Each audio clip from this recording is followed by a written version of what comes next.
Alors, dernière chose ici, je clique à côté de la page, rien n'est sélectionné, et pourtant, je vais pouvoir modifier la couleur du fond blanc et du contour, simplement en double-cliquant dans le nuancier. Mais ça, on avait déjà vu que c'est global, les couleurs sont globales comme dans Illustrator. Donc si on double-clique sur la couleur du fond, là, sur la droite du nom, la boîte va s'ouvrir et on va pouvoir, avec la case aperçu cochée, aller modifier la couleur. Donc si je veux la colorer d'une certaine manière, par exemple lui donner une couleur un peu crème, voilà, je vais augmenter la quantité de jaune. Donc c'est plus du blanc. Ok, même chose pour le contour. Et ça fonctionnerait même si c'était appliqué sur plein d'objets, bien sûr. Le lien entre la couleur se fait avec tous les objets. Voilà.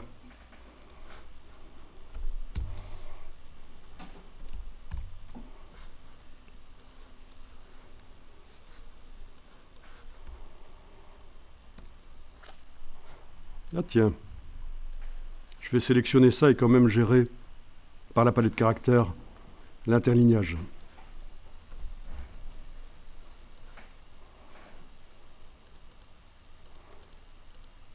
Alors, il ne veut pas le faire. Pourquoi? Parce que... Ok, on va voir. Je parie que c'est ça.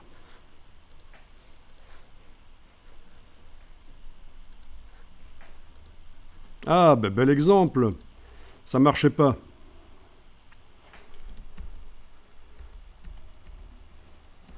Bel exemple, ça marchait pas. J'étais en affichage aperçu. J'essayais de modifier l'interlignage sur le texte que je sélectionne là, par la palette caractères, menu texte caractères, et ça ne fonctionnait pas. Ici, ça va fonctionner peut-être. Là, ça fonctionne. Ça ne fonctionnait pas parce que j'aurais dû être en affichage normal et sélectionner aussi la balise. Oui, donc faites gaffe à ça. Dès qu'il y a quelque chose à faire au niveau de l'interlignage, c'est pas plus mal de sélectionner aussi la balise. Ok.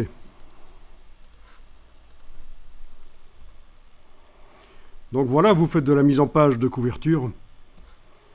La suite, ne le faites pas parce que on va jouer avec les styles d'objets et des styles de paragraphes aussi.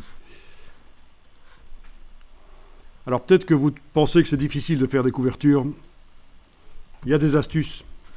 Quand on est débutant, il n'est pas interdit de s'aider de couvertures existantes. Vous pouvez photographier une couverture existante de magazine qui vous plaît, la mettre en fond d'écran sur un calque tout en dessous, un calque verrouillé,